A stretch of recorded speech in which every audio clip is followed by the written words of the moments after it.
Selamat datang di devotion kita hari ini. Saya percaya dan berharap kita semua dalam keadaan baik-baik saja. Dimanapun saudara berada saat ini, kita sama-sama meluangkan waktu saat ini untuk kita mendengarkan firman Tuhan yang saya percaya akan menjadi kekuatan, tuntunan bagi kita semua saat ini. Amin. Nah, saya akan membagikan apa yang tertulis dalam Lukas 12, ya, di mana Tuhan Yesus memberikan sebuah perumpamaan. Ya. Saya senang dari kecil, mungkinnya sampai sekarang, saya senang nonton film itu saya senang. Ya. Bahkan saya bisa berkali-kali menonton film yang sama, saya nggak bosan gitu. Ya. Dan kalau bicara tentang membuat sebuah cerita, Yesus masternya, Yesus jagonya. Ya. Bahkan Yesus bisa memberikan perumpamaan saat itu juga instan. Ya. Dan apa yang diceritakan oleh Tuhan melalui perumpamaan ini, apa yang dibagikan Tuhan oleh perumpamaan ini, begitu sangat luar biasa. Ada satu arti yang bahkan relevan sampai saat ini dan sampai selama-lamanya. Dan ini salah satu perumpamaan yang Tuhan berikan ya, tentang orang kaya yang bodoh dikatakan di sini. Nah, saya akan mulai dari Lukas 12 ayat 13 sampai 15. Seorang dari orang banyak itu berkata kepada Yesus, "Guru, katakanlah kepada saudaraku supaya ia berbagi warisan dengan aku." Tetapi Yesus berkata kepadanya, "Saudara, siapakah yang telah mengangkat aku menjadi hakim atau pengantara atas kamu?" Katanya lagi kepada mereka, "Berjaga-jagalah dan waspadalah terhadap segala ketamakan. Sebab walaupun seorang berlimpah-limpah hartanya, hidupnya tidaklah tergantung daripada kekayaannya itu."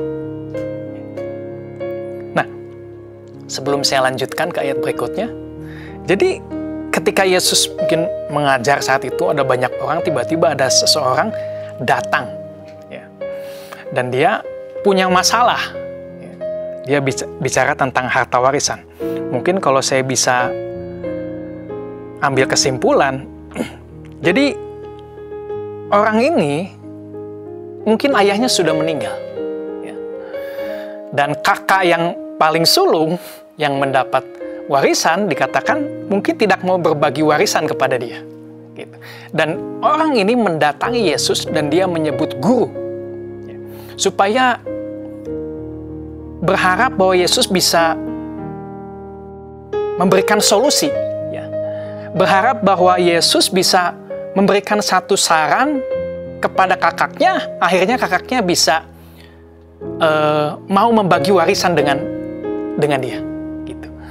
Nah, orang ini mendatangi Yesus karena orang ini melihat Yesus sebagai seorang yang berpengaruh, berhikmat, gitu.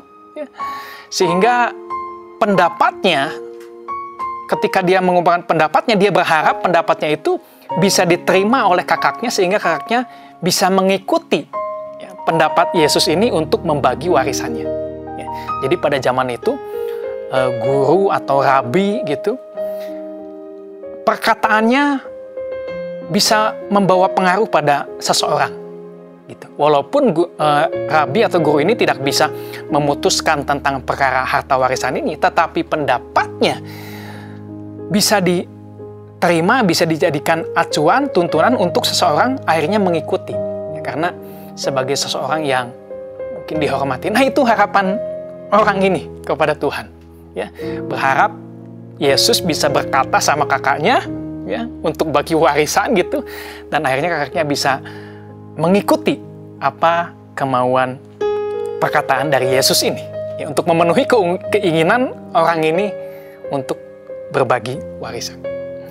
Nah, tapi kita lihat orang ini mendatangi Yesus, mencari Yesus, fokusnya adalah mengenai tentang warisan, tentang harta benda, tentang bagaimana Yesus bisa memenuhi keinginannya sendiri. Tapi kita lihat bahwa Yesus bilang, saudara, siapakah yang telah mengangkat aku menjadi hakim atau pengantara atas kamu? Tapi sesungguhnya kita tahu Yesus memang adalah hakim. Ya. Yohanes 5 ayat 22 dikatakan, Bapa tidak menghakimi siapapun, melainkan telah menyerahkan penghakiman itu seluruhnya kepada anak, kepada Yesus. Kisah para Rasul 10 ayat 42 dikatakan, dan ia telah menugaskan kami memberitakan kepada seluruh bangsa dan bersaksi bahwa dialah, Yesus, yang ditentukan Allah menjadi hakim atas orang-orang hidup dan orang-orang mati. Nah, orang ini mencari Yesus bukan sebagai Tuhan, bukan sebagai Mesias, tapi seperti film Genie in the Bottle, ya, jin dalam botol gitu. Jadi saat kita perlu ada punya keinginan apa, kita gosok-gosok botolnya sehingga jinnya keluar untuk memenuhi keinginan kita. Tanpa sadar, kita seringkali sama dengan orang ini. Ketika kita mendekat Tuhan, mencari Tuhan, kita bukan mencari Tuhan sebagai Tuhan itu Yesus, Juru Selamat, Tuhan dalam hidup kita. Tapi seperti jin dalam botol.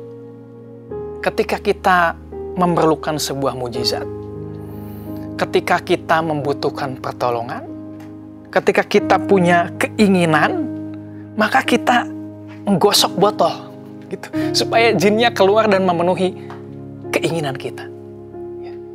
Kita berdoa, kita baca firman Tuhan, kita rajin ke gereja. Karena apa? Karena kita punya keinginan gitu. Dan ketika keinginan itu tidak terpenuhi, kita berpikir, wah, mungkin ini formulanya salah. Ya, sepertinya mungkin saya doanya salah. Saya mungkin kurang tekun membaca firman Tuhan. Ya, mungkin kemarin saya puasanya salah dan yang lain sebagainya. Bukan berarti berdoa, membaca firman Tuhan, berpuasa, ibadah tidak salah. Salah gitu. Itu memang harus kita lakukan. Tetapi kalau dasarnya kita melakukan ini, ya, mendekati Tuhan bukan sebagai Tuhan, tapi seperti jin dalam botol. Nah, ini yang jadi salah gitu. Dan seringkali bahkan ketika keadaan baik-baik saja, kita menempatkan Tuhan tetap di dalam botol. Kita nggak mau, Tuhan jangan ganggu saya. Ya, karena saat ini saya baik-baik aja. Semuanya fine. Kita tidak mau mendengar perkataan Tuhan. Kita tidak mau mentaati apa kata Tuhan. Kita tidak mau merubah keinginan kita atau karakter kita. Kita tidak tertarik ketika Tuhan bicara tentang pengorbanan. Bicara tentang kesabaran. Bicara tentang ketekunan. Bicara tentang murah hati, kerendahan hati, pelayanan, memberi. Kita tidak tertarik. Gitu. Ya. Tapi kita akan cari Tuhan ketika kita punya keinginan. Nah, terkadang kita hanya butuh formulanya. Formulanya apa sih? Bagaimana cara kita menggosok botol supaya jinnya keluar memenuhi keinginan kita? Nah, seringkali tanpa sadar kita mencari Tuhan hanya untuk mendapatkan formula. Bagaimana supaya kita mendapatkan formula yang tepat sehingga keinginan kita semua bisa terpenuhi. Nah, yang menarik ketika orang ini datang pada Tuhan, Yesus nggak tanya masalah detailnya seperti apa. Oh, bagaimana ini masalahnya? Ya, bagaimana kejadiannya? Gitu. Kenapa kakak kamu tidak mau membagikan hartanya? Dan yang lain sebagainya. Tuhan Yesus tidak tanya masalahnya secara detail. Tapi jawaban Tuhan luar biasa. Ya, Tuhan bilang begini, berjaga-jagalah dan waspadalah terhadap segala ketamakan. Sebab walaupun seorang berlimpah-limpah hartanya, hidupnya tidaklah tergantung daripada kekayaannya itu. Jadi tamak di sini itu bicara tentang keserakahan. Yesus menjawab hal ini. Ya. Keserakahan, ketamakan itu apa sih? Saat seseorang menginginkan lebih dari apa yang Tuhan sudah berikan, itu namanya tamak, itu namanya serakah.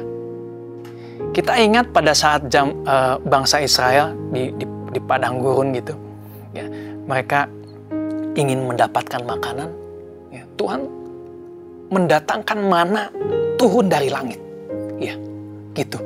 Apapun yang mereka perlukan Tuhan sediakan. Tetapi Tuhan sudah menyediakan apa yang mereka butuhkan. Bangsa Israel bersungut-sungut lagi, ya. Dan dia bilang begini di Bilangan 11 ayat 4-6. Orang-orang bajingan yang ada di antara mereka kemasukan nafsu rakus, dan orang Israel pun menangislah pula serta berkata, siapakah yang akan memberi kita makan daging? Kita teringat pada ikan yang kita makan di Mesir dengan tidak bayar apa-apa. Kepada mentimun dan semangka, bawang prei, bawang merah, dan bawang putih. Tetapi sekarang kita kurus kering. Tidak ada sesuatu apapun kecuali mana ini saja yang kita lihat. Nah, kita tahu setelah ini, Tuhan mendatangkan burung puyuh. Ya, gitu. Bahkan dikatakan mereka sampai makan sampai muntah. Gitu. Karena begitu banyaknya. Nah ini dikatakan orang-orang Israel pada saat ini mereka kemasukan nafsu rakus, mereka menjadi rakus, mereka menjadi tamak. Ini jawaban Tuhan pada orang ini. Nah, kalau kita lihat orang ini sebetulnya tidak salah dia minta harta warisan, ya, tidak salah, mungkin itu bagian dia. Tapi yang menjadi masalah ketika dia tidak percaya penyediaan Tuhan. Ketika dia khawatir kehilangan bagiannya. Ya. Ketika seluruh waktu, pikiran, energi yang dia punya, dia habiskan, dia gunakan hanya untuk mendapatkan harta warisan ini. Dia ingin mendapat lebih dari apa yang Tuhan sudah sediakan. Kita nggak tahu, di sini tidak dikatakan bagaimana keadaan orang ini. Ya. Apa yang dia punya saat itu. Ya. Dan dia mencari Yesus hanya untuk memenuhi keinginannya. Ibrani 13 ayat 5-6 dikatakan demikian. Janganlah kamu menjadi hamba uang dan cukupkanlah dirimu dengan apa yang ada padamu. Karena Allah telah berfirman, aku sekali-kali tidak akan membiarkan engkau. Dan aku sekali-kali tidak akan meninggalkan engkau. Sebab itu dengan yakin kita dapat berkata, Tuhan adalah penolongku, aku tidak akan takut. Apakah yang dapat dilakukan manusia terhadap aku? Nah, selanjutnya, setelah Yesus bicara tentang ketamakan, Yesus menjawab dengan sebuah perumpamaan. Nah, ini yang luar biasa. Ya. Nah, saya akan bacakan perumpamaan ini. Lukas 12 ayat mulai dari 16 dikatakan demikian. Kemudian Yesus mengatakan kepada mereka suatu perumpamaan, katanya, ada seorang kaya, tanahnya berlimpah-limpah hasilnya. Ia bertanya dalam hatinya, apakah yang harus aku perbuat? Sebab aku tidak mempunyai tempat di mana aku dapat menyimpan hasil tanahku. Lalu katanya, inilah yang akan aku perbuat. Aku akan merombak lumbung-lumbungku, dan aku akan mendirikan yang lebih besar, dan aku akan menyimpan di dalamnya segala gandum dan barang-barangku. Sesudah itu aku akan berkata kepada jiwaku, jiwaku ada padamu banyak barang, tertimbun untuk bertahun-tahun lamanya. Beristirahatlah, makanlah, minumlah, dan bersenang-senanglah. Tetapi firman Allah kepadanya, hai engkau orang bodoh, pada malam ini juga jiwamu akan diambil daripadamu. Dan apa yang telah kau sediakan untuk siapakah itu nanti? Demikianlah jadinya dengan orang yang mengumpulkan harta bagi dirinya sendiri, jikalau ia tidak kaya di hadapan Allah. Nah, dalam perumpamaan ini dikatakan orang ini sukses. Orang ini kaya, diberkati melimpah. Ini tidak salah. Dia kerja keras, dia berusaha, dan dia punya planning untuk ke depan. Ya. Dan seharusnya dia tidak khawatir apa-apa. Karena dia orang ini sudah berlimpah segala sesuatunya. Tapi dikatakan orang ini khawatir. Ya, ternyata memiliki banyak harta berlimpah bukan berarti orang itu jadi tidak khawatir. Malah bisa dikatakan orang ini jadi tambah khawatir karena kekayaan yang begitu berlimpah. Dan orang ini khawatir tentang harta bendanya. Dia memikirkan, menghabiskan waktu, energi, pikiran untuk memikirkan bagaimana dia bisa menyimpan, menjaga, mengatur, mempersiapkan, menginvestasikan semua harta benda, uang yang dia miliki. Sehingga orang ini tidak punya waktu, energi untuk mencari pengenalan akan Tuhan, untuk melayani Tuhan. Saudara, hidup kita akan berarti saat kita menggunakan kesempatan yang Tuhan berikan untuk mencari pengenalan akan Tuhan, untuk melayani Tuhan, untuk memuliakan Tuhan. Bukan berarti kita harus keluar kerjaan kemudian kita semua jadi pendeta, bukan. Ya. Tapi dimanapun kita, posisi kita gunakan waktu, energi, kekayaan untuk melayani dan memuliakan Tuhan. Ya. Kenapa? Karena kita semua punya yang namanya keterbatasan. Ya. Waktu kita terbatas. Gitu. Bahkan kita pun tidak bisa makan sehari lebih daripada yang seharusnya. Kita hanya bisa makan sehari 3 kali, atau mungkin ada yang 4 kali. Ya. Bahkan semakin bertambahnya umur kita, sesungguhnya kita semakin terbatas. Kita tidak bisa lagi melakukan apa yang kita bisa lakukan pada umur 20 tahun atau mungkin belasan tahun. Jadi semakin hari, sesungguhnya kita semakin terbatas. Jadi kita harus mengingat hal ini, sehingga kita menggunakan apa yang terbatas ini untuk mencari pengenalan akan Tuhan. Kemudian, kalau kita diberkati Tuhan lebih daripada apa yang kita butuhkan, ya, kita punya kekayaan. Gitu. Nah, kekayaan ini kita gunakan untuk memuliakan nama Tuhan, untuk melayani Tuhan. Ya. Karena sesungguhnya itu tujuan Tuhan, bagaimana Tuhan memberkati kita. Memang kekayaan ini untuk kita sendiri, untuk keluarga, untuk anak kita. Ya, kita, firman Tuhan bilang kita meninggalkan warisan yang baik pada anak-anak kita. Itu bagus semuanya. Ya. Tetapi yang lebih utama, kekayaan ini kita pakai untuk memperbesar kerajaan surga. Karena pada dasarnya, pada saat kita datang ke dunia ini, kita tidak membawa apa-apa. Dan pada saat kita balik lagi, kita nggak membawa apa-apa. Tahukah saudara bahwa pada saat kita bertemu dengan Tuhan di sorga, di Yerusalem baru, ya, seluruh kota Yerusalem baru itu terbuat dari emas murni. Semuanya dari emas dan banyak batu-batu permata. Gitu. Lebih daripada apa yang bisa kita kejar, apa yang kita bisa dapatkan di dunia ini. Jadi sesungguhnya ketika kita percaya sama Tuhan, kita sudah kaya. Kemudian yang ketiga, kita jangan khawatir. Ya. Kalau kita baca selanjutnya sesudah Yesus kasih perumpamaan ini, ayat 22, Yesus bicara tentang kekhawatiran. Jangan khawatir akan hidupmu. Pandang burung di langit. Ya, lihat bunga, gitu. Tuhan Yesus mengatakan semua ini dicari oleh orang yang tidak mengenal Tuhan. Ya, tetapi engkau, ya, Tuhan akan memerlukan, Tuhan akan menyediakan apa yang kita perlukan dan Tuhan tahu semuanya itu. Kemudian di Lukas 12 ayat 3-4 dikatakan, di mana hartamu berada, di situ juga hatimu berada. Dan pada akhirnya apa yang Tuhan mau adalah bicara tentang ketaatan. Lukas 16 ayat 13, seorang hamba tidak dapat mengabdi kepada dua tuan.